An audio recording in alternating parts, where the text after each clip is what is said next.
developers, councils and citizens. In the complex area of property development approvals, whose voice is the loudest? Who gets listened to? And who has the most power?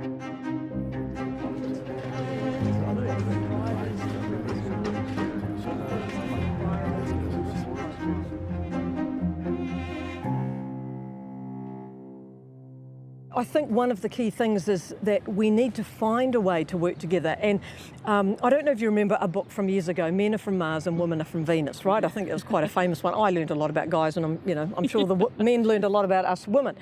But I think there's probably another title we should think about, which is the private sector from Mars and the public sector from Venus, right? Because the two are very, very different. Different drivers, different objectives, different environments, different risk profiles. But the key that I keep coming back to is that if we want to solve housing in New Zealand, we need the public sector, as in government and council, and the private sector to get married. But what about the community's point of view? Have they been left out of the marriage bed? We have got a tension, and that's a completely reasonable tension, right? I mean, communities have a view about how their communities should grow, and after all, they've invested in it. I mean, they have a right to see outcomes and understand outcomes that they believe are going to be good. So the council has the role, theoretically, of collecting those ideas, constructing a plan around that, and then administering that process. That's what they have to do by law.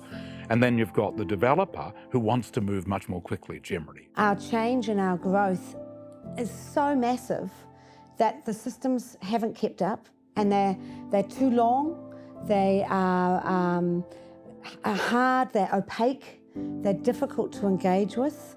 It's caught up in courts and lawyers and all sorts of systems that are very, very difficult for people to engage with.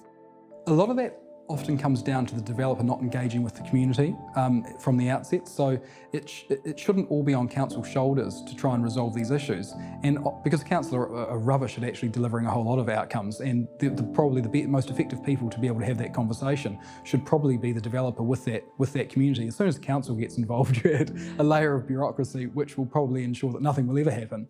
It slows everything. It certainly does. Okay. So the best developers you generally see work with their local community hand in glove. The developers that struggle are the ones that treat it as an us and them. I think developers as a group do work very hard to stay out of the community discussion, and I think that's part of the problem. I think they should involve themselves in the community discussion.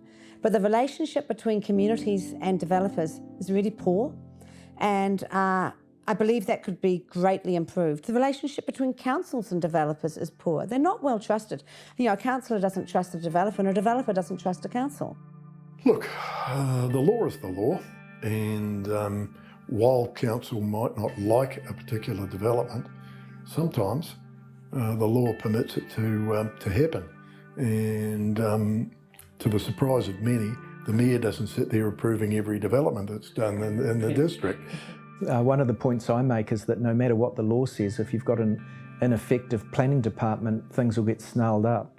And the local councillors should be in control of their planning departments and their building consent authorities. It's tricky because the legislation that councils operate under primarily is from 1989, and that essentially gives all the power in the town hall to the chief executive. And of course that's at the expense of the mayor and of councillors. And I find it quite amusing that we'll hear every mayor in New Zealand talking in the first person. I will do this, I will do that. And yet the mayor can do nothing. At best, they have to build a coalition on council, and then there's still the potential of opposition from the chief executive. If the ratepayers' elected representatives struggle at council level to have an influence on developers, how do the developers feel about direct criticism from ratepayers and citizens? I actually think it's very good that people are critical or are prepared to stand up and oppose, because many propositions are unsound and shouldn't easily march through the approvals process.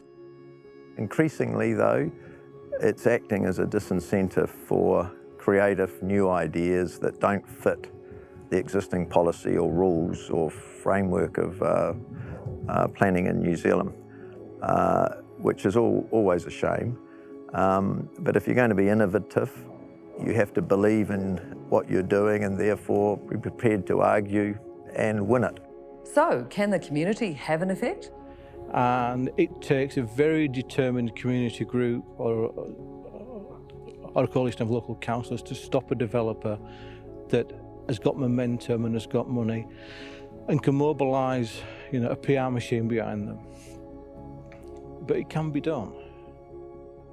There are some big issues with this whole process. As a layperson, you have the original application, which runs to hundreds of pages, and then you've got the council's S42A report, and then you've got the pre-circulated evidence, which are adjustments on amendments on the finer detail.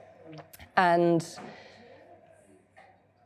then as a layperson, you've got to try and relate that to the Resource Management Act and to the district plan and outline development plans and the policies and objectives for that particular area.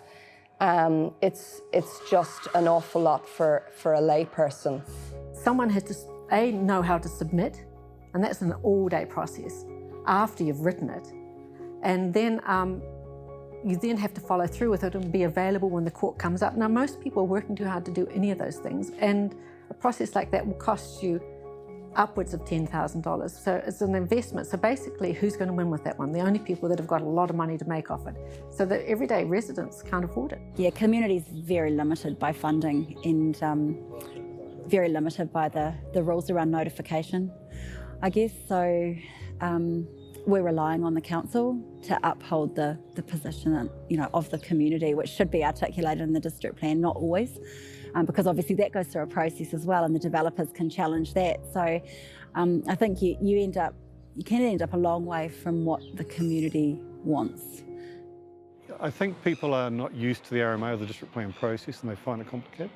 But I think one of the issues that we face is that the RMA is very effects-based. So when we get into those sort of plan changes, the developers turn up with their lawyers, and it becomes quite argumentative in one sense. And it's all around showing the effects of your development and why you, as a person opposing that, what's the effects and how can you demonstrate that?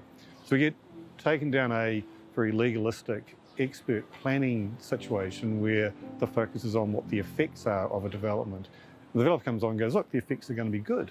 I think what we lose in that process, though, is, I suppose, more of the judgment call, a community-based judgment about what the community might want with that area.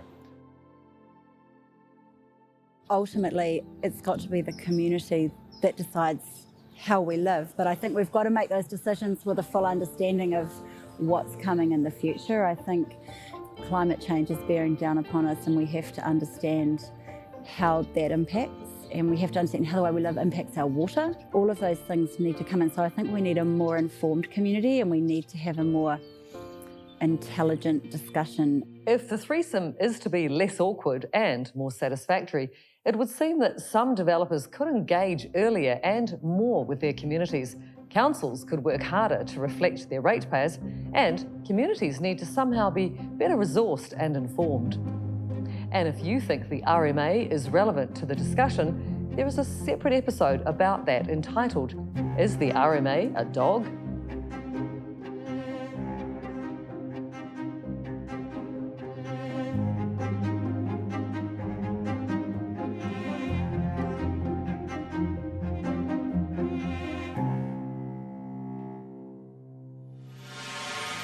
This program was made possible by the RNZ NZ On Air Innovation Fund.